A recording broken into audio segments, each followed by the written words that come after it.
Halo, nama aku Stefani. Aku admin Instagram dari akun Armor of Life. Dan aku Andre Herrera dari Theo Kreasi. Hari ini kita mau bahas apa nih, Bang? Kita mau bahas tentang purpose of life ya, tujuan hidup. Oh, interesting banget ya topik kita hari ini. Iya. Sebenarnya ini udah sesuatu yang sering dibahas sih kan, tapi pertanyaannya apakah tujuan hidup itu sebenarnya gitu ya? Yang paling real gitu ya? Yang paling penting lah, tujuan hidup kita itu sebenarnya untuk apa gitu. Stefani? Gimana nih? Kalau aku sih menurutku ya, tujuan hidupku itu adalah kayak mungkin cita-citaku gitu ya. Kayak aku kepengennya sih jadi desainer gitu, kayak digital creator gitu. Kan keren banget kan? Iya. Nah, menurut Abang itu udah sesuatu yang dikehendaki belum sama Tuhan? Maksudnya kayak itu bener atau enggak gitu di mata Tuhan? Jadi pada dasarnya kan ini ya, pada dasarnya semua orang itu punya cita-cita masing-masing ya. Bener. Dia mau jadi apa? Iya. Dia mau ngapain? Dia harus bagaimana ketika dia mungkin nanti bekerja gitu ya? Apa yang harus bisa dibagikan gitu? Iya. Rata-rata sih seperti itu. Harus berguna buat sesama juga ya. Iya, berguna buat sesama. Mungkin itu bisa itu mungkin dibilang sebagai apa namanya? Tujuan hidup. Itu mungkin itu bisa dibilang sebagai cita-cita kan? Iya, benar, cita-cita. Cita-cita kita. Cita-citaku. Cita-cita kita. Kalau misalnya kayak Stefani kan cita-citanya pengen jadi desainer ya. Yeah. Desain apa? Graphic design atau apa gitu ya. Gitu. Desain creator. Tapi pertanyaannya, itu tujuan hidup nggak gitu? So, apakah misalnya Stefani hidup dilahirkan emang ditujukan untuk menjadi seorang desain creator gitu? Kira-kira seperti itu nggak? Menurutku sih enggak ya, karena itu sih keinginanku pribadi, karena itu keinginan aku buat my future gitu, kayak masa depanku aku nentuin plan aku nih gitu. Itu kan untuk masa depan ya? Iya, berarti itu belum berkenan ya di hadapan Tuhan ya. Maksudnya nggak sesuai sama plan-nya Tuhan ya. Kayaknya lucu banget gitu ketika orang kayak aku dulu punya cita-cita pengen jadi dokter lah ya. Aku dulu punya cita-cita seperti itu. Tapi kalau misalnya kita bayangkan nih, misalnya kamu ada di dunia ini untuk satu alasan, pasti setiap kita ada di atas muka bumi ini untuk satu alasan. Dan alasan itu adalah Stefani menjadi design creator, Abang menjadi dokter gitu ya. Itu kayak apa ya? Kayak kurang tepat lah ya.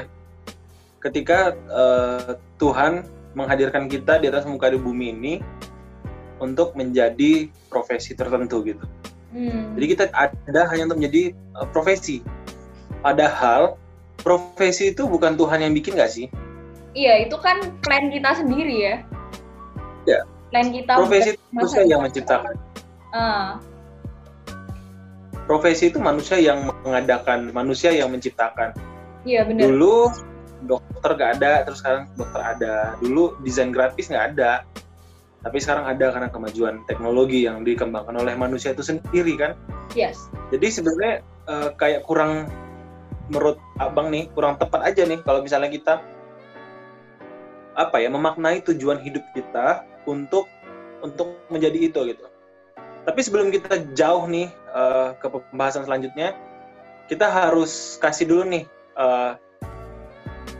definisi dari purpose of life itu.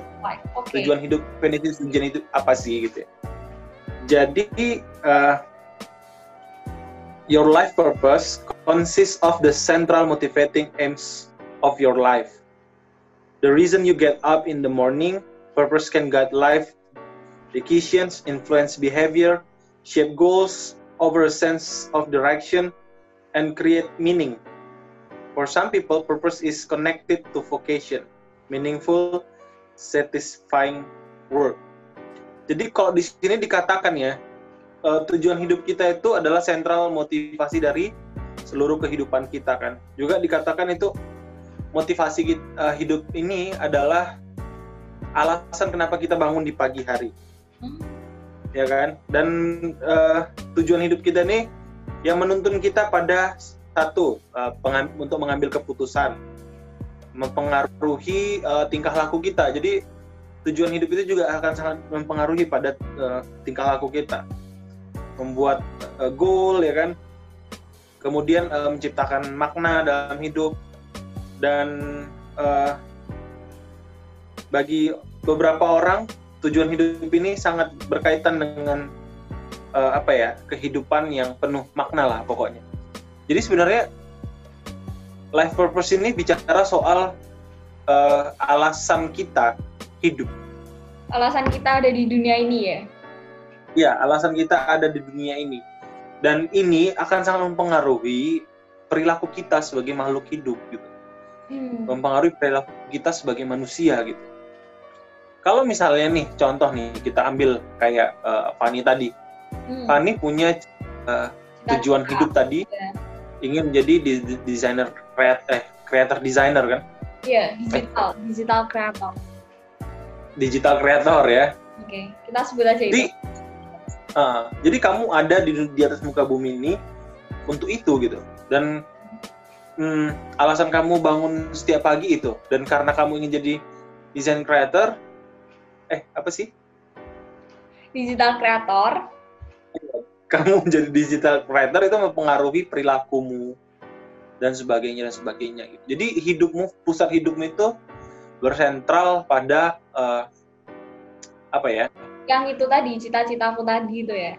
Cita-citamu tadi gitu. Gimana menurut Stephanie dari definisi life purpose itu gimana? Kira-kira yang tadi dikatakan udah sesuai nggak sama definisinya gitu? Belum sih. Kalau menurut aku emang bener sih, kurang tepat aja gitu. Masa kita bangun pagi gara-gara aku pengen jadi ini nih, aku pengen jadi itu, kan nggak bener gitu ya kayaknya. Nggak sesuai. Jadi yang bener gimana tuh? Jadi yang bener kayak gimana? Kayaknya rugi banget ya kan? Iya bener. Sebelum kita bahas yang benar dulu, kita kasih latar belakangnya dulu nih. Oke. Jadi kalau misal Tuhan tanya, Fanny kamu mau usia sampai berapa tahun? Fanny mau jawab berapa sampai berapa? Mungkin aku nggak bisa prediksi sih, karena aku pengen sukses dulu gitu, baru membahagiain orang tua. Mungkin 80 ya, kita buat aja. Oke. 90 ya, kita buat aja lah 90. Kemarin abang juga ngobrol sama anak di SIA, abang tanya kan, mau pada usia berapa nih, rata-rata jawab 70, 80, 90. Oke lah, karena kita tahu bahwa maksimal umur manusia sampai segitu kan. Iya. 97, kalau ada yang sampai 100, ya itu berarti mukjizat untuk dia. Bonus. Nah, rata-rata, oke, kita ambillah semua manusia pengen umur panjang nih, sampai 90 tahun. Jadi bayangin titik hidup Stefan itu, ya kan, jarak antara kelahiran dengan kematian itu sekitar 90 tahun. Ya nggak? Yes. Kalau bagi kita nih itu panjang. Tapi coba bandingkan dengan kekekalan Tuhan. Mungkin ada artinya nggak 90 tahun? Hari doang ya? Iya, ada artinya nggak 90 tahun itu? Nggak ada. Nggak ada sama sekali ya. Iya. Jadi kalau kita bandingkan dengan kekekalan Tuhan, karena Tuhan itu katanya Alfa dan Omega ya, dialah awal dan akhir. Artinya dia itu nggak bisa diukur pakai waktu, satuan waktu, enggak. Karena Tuhan itu sifatnya kekal gitu. Jadi kalau misalnya usia kita yang 90 tahun kita bandingkan dengan kekekalan, itu nggak ada artinya sama sekali, ya kan?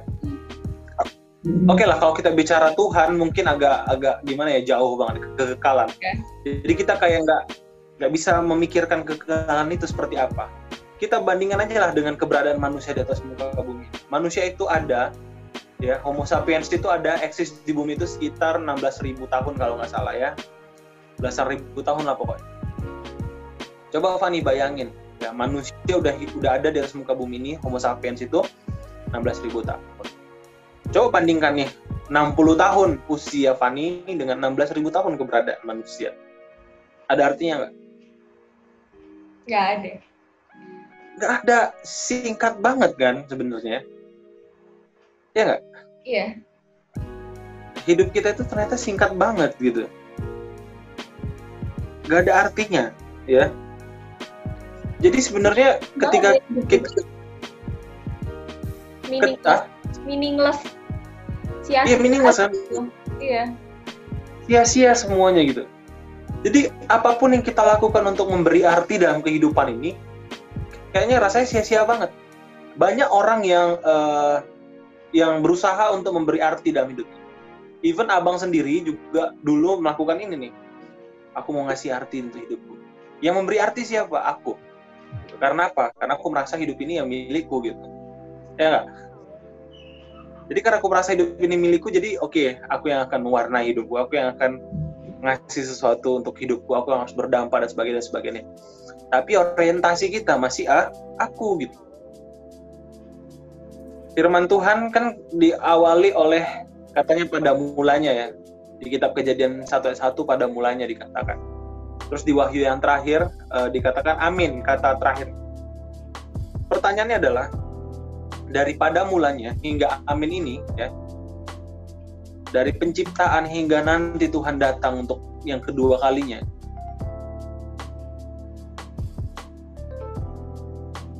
itu kan kisah Alkitab ya, dan itu berbicara soal Tuhan ya.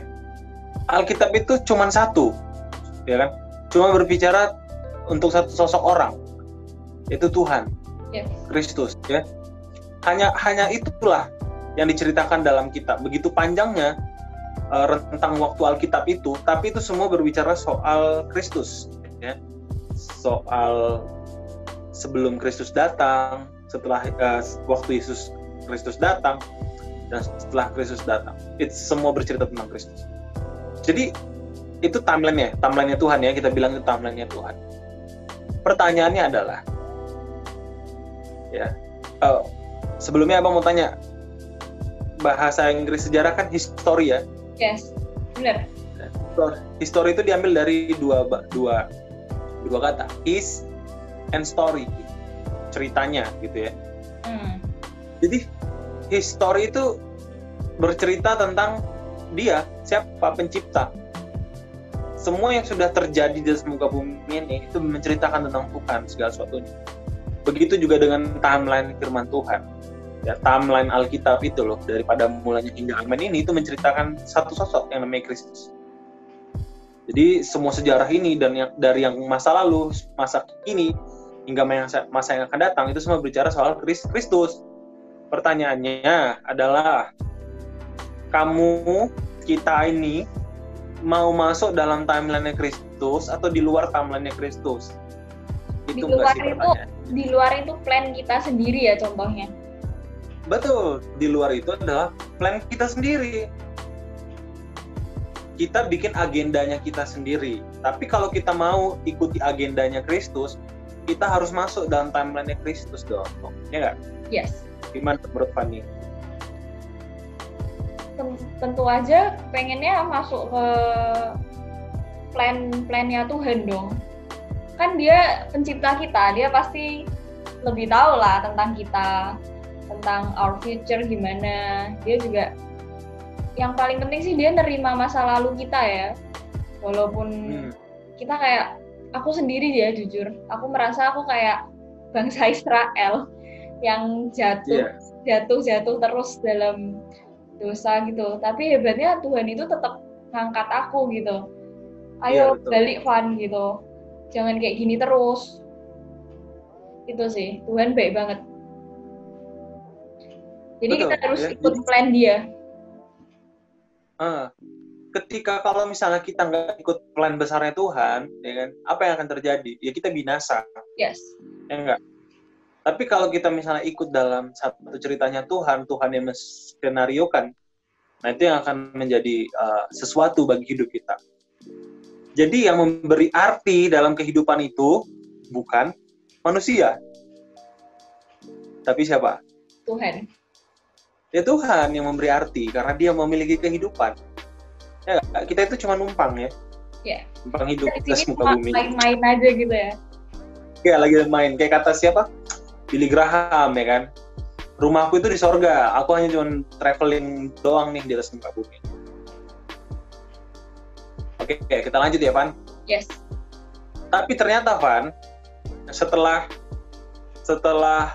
manusia ke dalam dosa, kecenderungan manusia untuk egois itu besar banget. Jadi ada satu fakta nih yang mengatakan bahwa semua manusia egois gitu ya, dan itu sudah dikonfirmasi oleh sains bahwa tidak ada manusia yang tidak egois. Manusia hidup cenderung untuk memikirkan dirinya sendiri. Dan kalau abang perhatikan ya dalam Alkitab, ini terjadi ketika Adam dan Hawa mulai jatuh ke dalam dosa. Contoh nih, si Hawa, kenapa dia makan buah terlarang? Karena dihasut sama ular. Iya kan? Sebenarnya karena keinginannya sendiri juga sih. Keinginannya untuk apa? Untuk makan buah itu, buah pengetahuan. Iya, dia kan ingin sesuatu, makanya dia makan buah itu. Iya. Apa keinginan si Hawa pada saat itu? Memakan buah itu katanya sih biar jadi seperti Allah ya. Betul. Egois nggak tuh? Egois lah. Egois. Iya. Kurang puas ya, padahal dia sudah diciptakan seturut dan segambar dengan rupa Allah kan. Iya. Tapi ternyata dia pengen makan buah itu dan dia pengen dapat lebih nih, gitu loh. Nah itu kan kecenderungan manusia yang egois ya. Manusia nggak pernah bisa puas ya. Iya betul. Setelah itu dia kasih si Adam makan ya kan. Setelah Adam makan, berdosalah mereka. Terus datanglah Tuhan Yesus. Terus si Adam nyalahkan siapa? Nyalahkan Hawa. Perempuan yang kau tetapkan untukku ini yang membuat aku jatuh dalam dosa. Egois nggak? Egois, mikirin diri sendiri dia.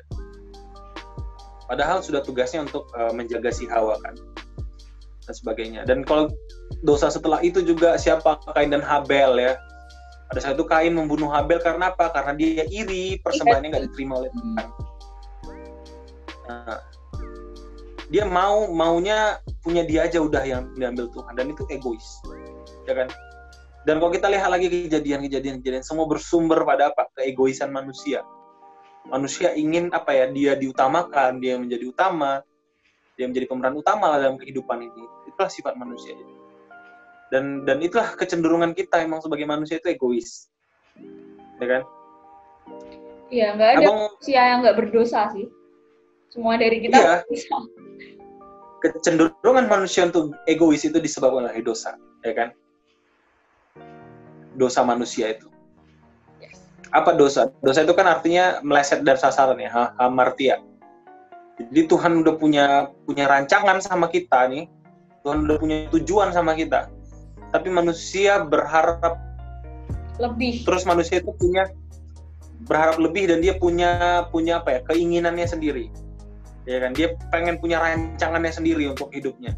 Nah, itulah yang membuat kita itu jadi meleset daripada sasaran yang udah Tuhan tetapkan untuk kita kan. Dan itu dikatakan dosa. Itu definisi dosa. Salah satu bahkan kita sebagai orang Kristen pun nih ya, itu kita sering masih egois loh sebagai orang Kristen. Contoh nih, abang nanya beberapa orang Kristen ya, kenapa sih kamu ikut Yesus? Kenapa kamu mau ikut Yesus? Kenapa kamu mau memberi hidupmu sama Yesus? Rata-rata jawaban orang tau nggak Pak? Apa tuh? Supaya masuk surga. Egois nggak tuh? Egois lah. Egois. Ya abang juga mikir kayak gitu dulu. Ikut Tuhan supaya masuk surga. Masuk surga. Yang kita cinta itu siapa? Tuhannya atau surganya? Iya, benar. Surga. Karena kita mementingkan diri sendiri nih. Gue mau ikut Yesus supaya masuk surga. Itulah kecenderungan kita. Iya gitu. Kita pedulikan udahlah diri kita aja, takdir kita aja yang kita pedulikan sebagai manusia ya. Bahkan kita orang yang udah ngerti kebenaran pun juga seperti itu gitu. Jadi kesimpulan nih Steph, bahwa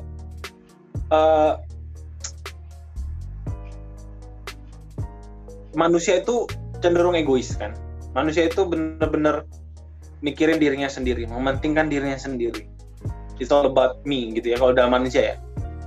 Dan kecenderungan keegoisan kita ini yang membuat kita kadang itu, bukan kadang sih, sering berusaha untuk keluar dari timeline, garisnya cerita Tuhan gitu ya. Kita bikin ceritanya kita sendiri. Nah, pertanyaannya adalah bagaimana gitu? Apa yang harus kita lakukan supaya misalnya kita kembali pada rancangan Tuhan nih?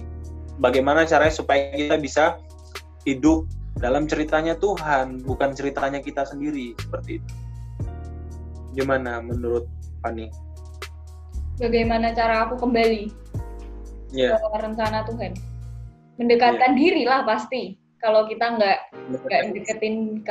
deketin diri, gimana mau tahu itu suara Tuhan atau bukan? Yes, setuju banget. Mendekatkan diri dengan cara-cara, pasti ada caranya dong. Gimana? Apa aja caranya? Baca firman Tuhan, saat teduh, doa. Udah sih. Gitu. Pasti ya. Tentu kita harus tahu nih yang bikin cerita kan. Iya, benar. Kayak harus deket nih sama bikin cerita. Jadi Tuhan gitu loh. Tuhan itu kayak gimana sih? Iya. Iya, betul. Kita harus deket dong sama yang penciptanya, yang bikin cerita, supaya kita bisa tahu apa makna ceritanya, apa yang mau Tuhan mau dalam setiap kehidupan kita, hubungan. Makanya kekristenan itu bicara soal hubungan ya. Abang pengen tahu lah, Fanny ada cerita nggak? Beberapa kali kan abang pernah nih dengar kesaksian Fanny ya. Mungkin dulu Fanny punya cerita hidupnya sendiri gitu ya, dan sekarang kan udah ngerti nih kebenarannya ya, bahwa hidup Fanny itu bukan milik Fanny tapi milik Tuhan kan. Yes. Ada yang mau di-sharingin nggak sama kita yang sini? Aku emang bukan terlahir dari keluarga yang sempurna ya. Keluarga itu bisa dibilang broken gitu ya. Tapi yang nggak sampai mama papaku masih nggak cerai sih, masih tetap kok. Tapi kayak kita hidup sendiri-sendiri gitu, berjauh-jauhan hidupnya. Di situ jujur aku bener-bener depresi banget sih awal-awalnya, kayak awal tahun 2020 tuh bener-bener bikin aku kayak down banget gitu ya. Kayak Tuhan kok gini sih, Tuhan kok nggak adil, Tuhan kok ngasih aku beban yang kayak gini kok. Intinya aku komplain terus lah, kayak aku nggak terima sama apapun yang dikasih sama Tuhan. Tapi pada suatu titik, aku masih inget banget nih tanggalnya, tanggal 11 Juni 2020. Di situ Tuhan bilang ke aku kayak, baru-baru ini ya? Iya bener, baru-baru ini banget. Okay. Di situ Tuhan bicara sama aku lewat akun Instagramnya Antidosa. Antidosa. Nah, yang postingannya tentang mental korban. Nanti aku taruh di sini ya. Iya, benar. Bilang kayak, mau sampai kapan kamu kayak gini terus? Maksudnya jangan memelihara mental korban. Enggak, maksudnya buat apa gitu ya? Hidup kamu juga udah sia-sia, pendek juga. Ngapain kamu nyimpen-nyimpen yang enggak, yang kepahitan gitu, yang dendam lah, iri hati lah. Kenapa harus disimpan-simpan? Yang ada malah bikin tambah stres buat kita sendiri. Jadi kayak tambah down karena kita bandingin diri kita sama orang lain juga. Keluarga ini kok perfect banget ya. Aduh, kayak no. Itu dulu aku banget. Membuang waktu ya? Iya bener.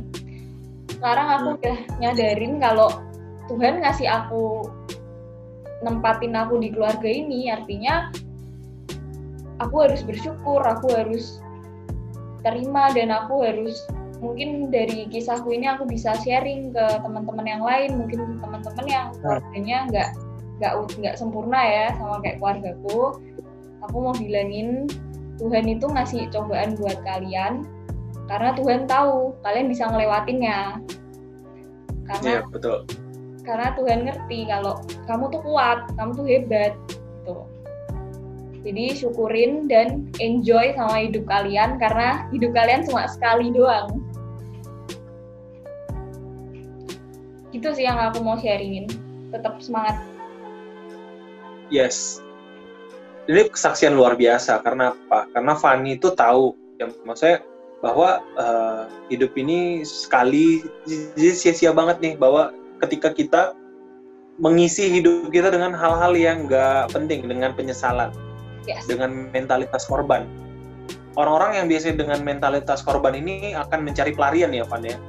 Mungkin ada yang ngedrugs, ada yang free sex, ada yang suka clubbing dan sebagainya. Untuk apa? Untuk mencari kebahagiaan. Tapi kebahagiaannya sementara doang kan? Iya, tapi itu sementara. Itu sementara, hidup sementara. Ada di dalam Tuhan. Betul. Karena itu, apalagi itu nggak dalam Tuhan. Bayangin hidup kita yang sementara, kita isi dengan hal seperti itu. Makanya benerlah apa kata firman Tuhan di Pengkhotbah. Kita baca ya. Jadi Pengkhotbah itu mengatakan gini, Van, segala sesuatu udah sia-sia, dia bilang kan? Iya. Semua yang ada di bawah kolong langit adalah sia-sia, katanya. Kalau abang coba cari lah ya, terjemahan aslinya itu apa sih gitu. Apakah sia-sia ini benar gitu. Ternyata dalam terjemahan aslinya itu hevel, segala sesuatu hevel. Apa itu hevel? Meaningless. Sia-sia. Hevel itu ya sia-sia kalau misal di Indonesia kan, tapi lebih tepat itu kalau hevel itu diartikan sebagai uap. Smoke gitu ya. Kayak iya, nguap, segala sesuatunya nguap gitu lah ya. Makanya ada nih di Yakobus 14 dikatakan gini, Pan. Apakah arti hidupmu? Hidupmu itu sama seperti uap yang sebentar aja kelihatan lalu lenyap. Bayangin nih.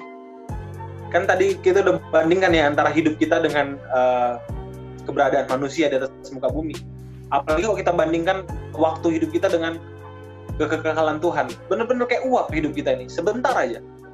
Ya kan? Iya. Jadi apapun yang kita lakukan untuk mencari eksistensi diri, apapun yang kita lakukan untuk membesarkan nama kita, apapun yang kita lakukan untuk mencari pelarian, membahagiakan hidup kita, semuanya sia-sia. Wow, serem kan? Karena hidup kita ini singkat banget gitu, dan sayang banget kalau misalnya hidup kita ini kita isi dengan hal-hal yang seperti ini, ya. Jadi nguap semua. Setelah abang merenungkan ini, Pan, abang kayak, oke, aku nggak mau hidup untuk diriku lagi gitu. Karena aku tahu bahwa semua ini sebentar. Aku mau dedikasikan hidupku benar-benar untuk Tuhan. Semuanya buat Tuhan. Betul, seutuhnya untuk Tuhan. Iya. Apakah itu gampang? Enggak. Karena kita semua manusia egois. Ya itu daging banget ya kita. Daging kita ini lemah kan. Roh mungkin penurut nih, secara roh kita udah ngerti kan. Oke, hidup ini bukan milikku tapi milik Tuhan. Sama aja kayak tapi daging sama praktek kan. Iya. Daging kita ini maunya banyak ya. Harus ngelakuin ini daging. Itu daging. Roh penurut tapi daging lemah, dan kecenderungan keinginan kita untuk misalnya punya pekerjaan yang bagus, harta yang banyak, pokoknya it's all about me gitu. Jadi sayang banget nih ya, padahal firman Tuhan mengatakan hidup kita itu sama seperti uap. Di Pengkhotbah juga ada bilang kan kalau iri hati itu sia-sia kan. Betul. Di ayat mana ya, aku lupa itu. Intinya semuanya sia-sia lah, termasuk hidup kita. Sia-sia. Kayak kita membandingkan hidup kita sama orang, itu pun kesia-siaan gitu ya. Enviness ya. Iya. Gini, poinnya kan gini, Van. Hidup semua manusia itu sia-sia. Ya kan? Kenapa sia-sia? Di Pengkhotbah dikatakan bahwa kita semua pasti mati. Ada takdir yang bisa dihindari oleh semua manusia. Iya. Apa itu? Kematian. Iya, benar. Ya, kita semua pasti mati gitu ya. Terus kita iri terhadap orang lain nih. Misalnya kita iri terhadap orang yang lebih dari kita. Wah, keluarganya lebih bahagia ya. Padahal itu juga kesia-siaan. Kenapa? Orang tersebut juga bakal mati. Semua kita bakal lenyap. Buat apa kita iri sama orang yang bakal mati? Yeah, true. So true. Iya kan? Yes. Kita menghabiskan waktu kita untuk berpikir sesuatu yang sia-sia sebenarnya. Terus nih, jadi yang bisa kita lakuin ini apa Bang selama di dunia ini? Maksudnya? Sama seperti yang Fanny bilang tadi. Pengenalan akan Kristus, Fan. Ada itu yang lain lagi nggak? Mungkin sebelum kita bahas, Abang mau kasih satu ayat dulu ya. Oke. Bisa. Satu quotes dari Paulus. Dia bilang kayak gini, Fan. Malahan segala sesuatu ku anggap rugi karena pengenalan akan Kristus. Tuhanku lebih mulia daripada semuanya. Oleh karena dialah aku telah melepaskan semuanya itu dan menganggapnya sampah supaya aku memperoleh Kristus. Jadi Paulus ini, Van, Paulus ini dia orang yang berada. Iya. Paulus ini orang pintar, ya kan? Dia dibesarkan di Tarsus, kota para filsuf, ya. Jadi dia itu pintar banget. Kemudian dia punya posisi nih. Kenapa aku bilang dia punya posisi? Karena dia, bayangin, pemerintah Roma itu ngasih kekuasaan, ngasih kekebalan hukum sama dia. Jadi dia bebas untuk bunuh orang Kristen. Jadi lu mau bunuh siapa aja asal Kristen nggak apa-apa gitu ya. Pemerintahan Romawi ini. Jadi dia punya posisi, punya pinteran, punya jabatan, dan secara rohani dia ini kan orang pinter ya, dalam segi rohani juga disegani nih di kalangan Yahudi. Dia punya segalanya, Van. Dia bilang, Van. Tapi waktu dia kenal Kristus, Van, waktu dia ngalami Kristus dan dia mendalami pengenalan akan Kristus, dia bilang apa? Semua kuanggap sampah. Kita yang hidup di dunia ini, ya, menghabiskan waktu kita untuk mengejar kekayaan. Menghabisi waktu kita untuk mengejar posisi, jabatan, dan sebagainya, ya. Paulus yang sudah mendapatkan itu, dia bilang apa? Semua kuanggap rugi, semua kuanggap sampah. Kenapa aku nggak dari dulu mengenal Kristus, katanya? Kenapa aku nggak dari dulu belajar tentang Kristus? Dia bilang kayak gitu. Makanya dia bilang gini. Akhirnya dia bilang gini. Karena bagiku hidup adalah Kristus dan mati adalah keuntungan. Nah itu tadi. Jadi Van, sama seperti tadi kan pertanyaan Fanny, apa nih yang harus kita lakukan sebagai orang Kristen ya? Supaya kita bisa pada purpose of life kita yang benar lah. Sama seperti Paulus katakan tadi, bahwa hidup adalah Kristus, mati adalah keuntungan. Jadi bayangin ya, kita sebagai orang percaya nih, sebagai orang Kristen nih, kita harus tahu bahwa hidup kita ini bukan milik kita lagi, tapi hidup kita ini sepenuhnya milik Kristus. Jadi supaya kita ada dalam ceritanya Tuhan, ceritanya Kristus, kita harus benar-benar memberi hidup kita untuk dikuasai oleh Roh, dikuasai oleh Tuhan. Orientasi kita bukan diri kita lagi, berubah orientasi kita, tapi orientasi kita adalah Kristus. Apa tadi definisi purpose? Purpose of life, kan tadi alasan kenapa kita bangun, motivasi utama hidup kita, yang mempengaruhi kita dalam mengambil keputusan, yang memberi semangat kita, memberi arti kita kehidupan. Kan itu tadi purpose of life ya. Jadi sebagai orang Kristen harusnya purpose of life kita itu bukan menjadi kaya, bukan jadi ini jadi itu, tapi purpose of life kita adalah Kristus. Itu tujuan kita, menjadi serupa dengan Kristus, ya kan? Jadi Kristus alasan kita bangun setiap pagi. Kristus adalah alasan kita dalam mengambil keputusan sesuatu itu. Sebelum kita mengambil keputusan, pasti pertimbangannya harus lewat Kristus. Ya, jadi segala sesuatunya itu harus berorientasi pada Kristus, menjadi serupa dengan Kristus. Kita harus belajar ya, mendalami karakter Kristus ya, melalui firman-Nya, melalui pengenalan pribadi akan Kristus. Jadi Pak, kalau misalnya kita sebagai orang percaya ini kan sering nih, sebagai orang Kristen masih sering nih, masih aku ya. Pokoknya aku lah gitu ya. Iya. Salah satu ketika Fanny disakitin orang lain. Kalau Fanny masih berorientasi pada diri sendiri, Fanny itu pasti kayak gini. Gue balas lo, enak aja lo ngapa-ngapain gue. Itu orientasinya masih diri sendiri tuh. Tapi ketika Fanny udah menjadi orientasi hidupnya Kristus, Fanny nanyanya bukan gitu lagi. Ingat, untuk mengambil keputusan itu kan salah satu purpose of life itu adalah dasar kita dalam mengambil keputusan. Kalau misalnya Fanny sakitin, Fanny nanya gini, kalau Tuhan Yesus ada di posisiku nih, apa yang dia bakal lakuin ya? Gitu. Ketika ada orang lain menyakiti Yesus, apa yang Yesus lakukan? Mengampuni. Oh iya, berarti aku harus juga mengampuni. Nah itu dia. Beda nggak sih? Beda. Forgive. Beda.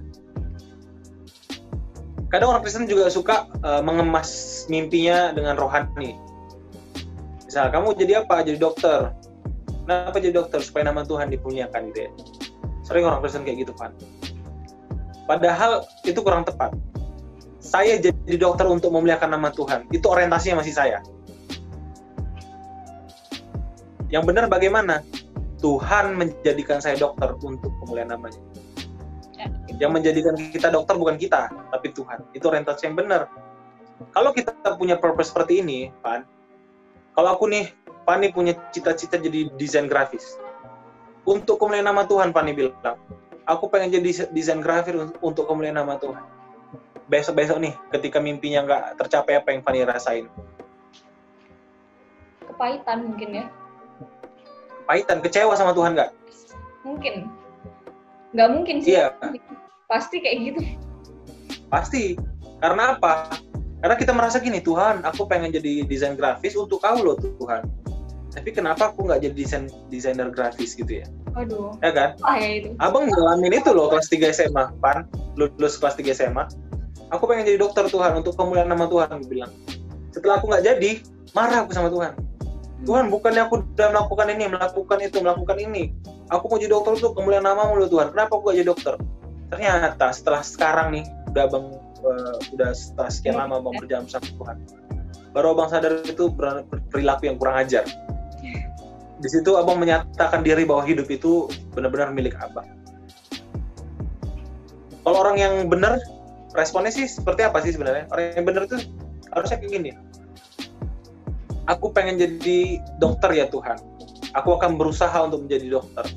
Tapi kalau Tuhan punya rencana yang lebih indah untukku, aku siap. Nah itu orang Kristen harusnya.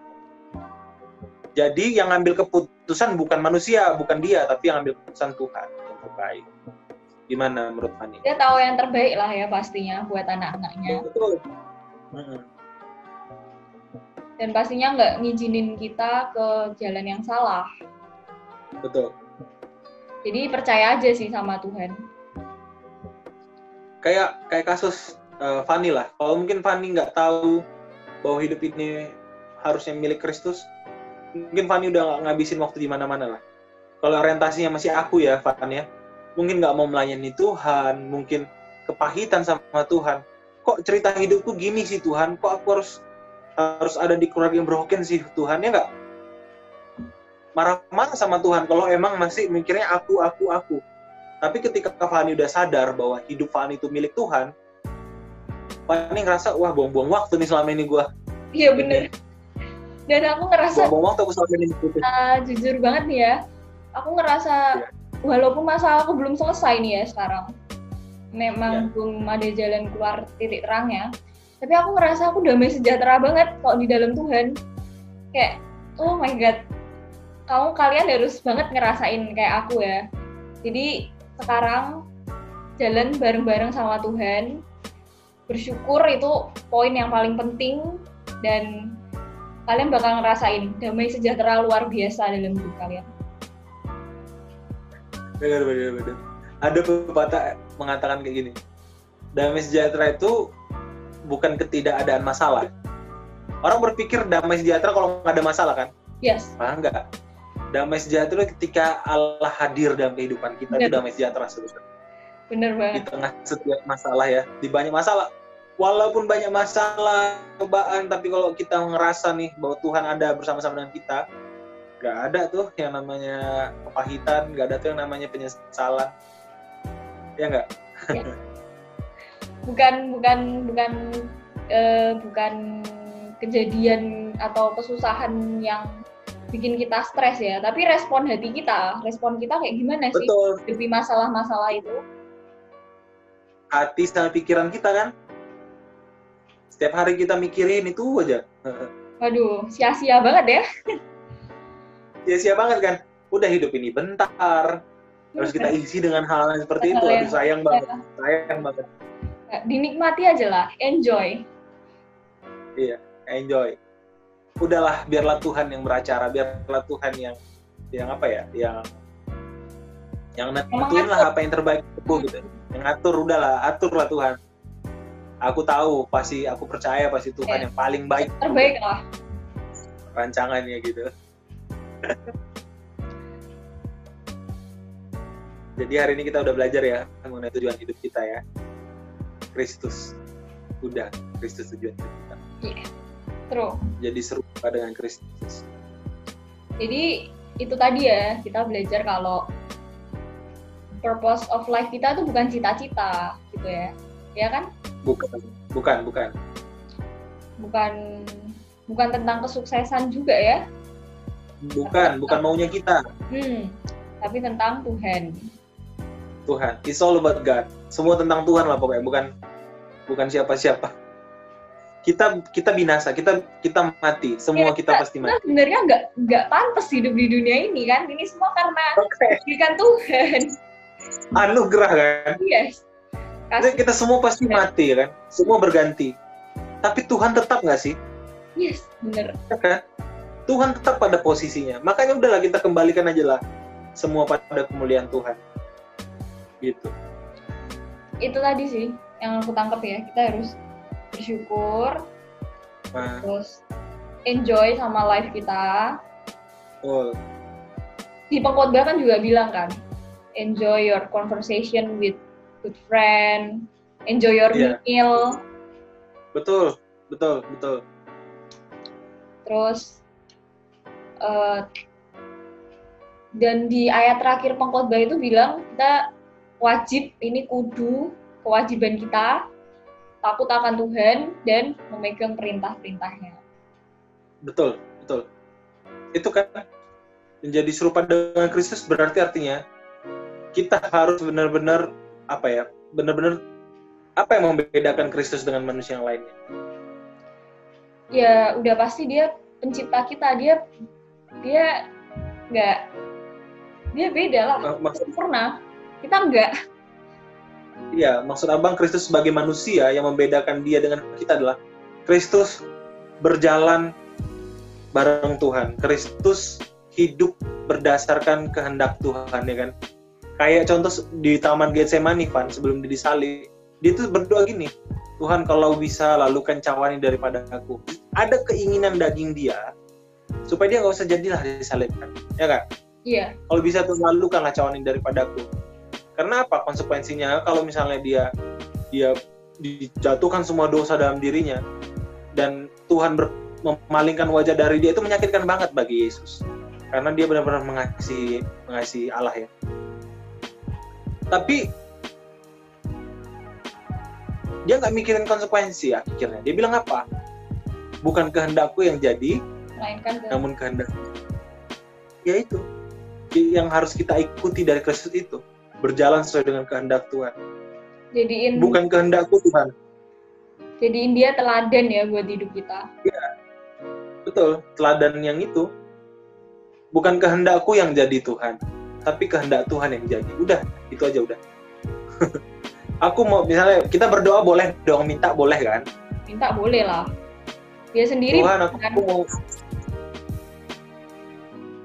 aku mau ini. Aku mau punya pasangan hidup seperti ini, aku mau punya pekerjaan seperti ini, minta boleh. Tapi balik lagi, bukan kehendakku yang jadi, namun kehendak Tuhan. Mana yang baik aja lah bagi Tuhan, itu yang Tuhan kerjakan dalam hidupku gitu. Jadi beda ya, kita harus benar-benar nih, kayak abang nih ada kasih satu ayat penutup ya, Pak ya. Oke. Firman Tuhan bilang gini, Pak. Janganlah kamu menjadi serupa dengan dunia ini, tetapi berubahlah oleh pembaruan budimu, sehingga kamu dapat membedakan manakah kehendak Allah, apa yang baik, yang berkenan kepada Allah dan yang sempurna. Dunia memaksa kita untuk menjadi seperti dunia. Ya, dunia punya standar sempurnanya sendiri. Dunia punya standar pinternya sendiri. Dunia punya standar cantiknya sendiri dan sebagainya. Dunia ciptakan standarnya sendiri. Tapi firman Tuhan bilang jangan serupa dengan dunia. Caranya bagaimana, Pan? Berubah oleh pembaharuan, Budi. Artinya ini dulu ini harus kita benerin. Bahwa aku, yang ada di pikiran kita adalah bahwa aku hidup bukan untukku. Hidupku ini sementara.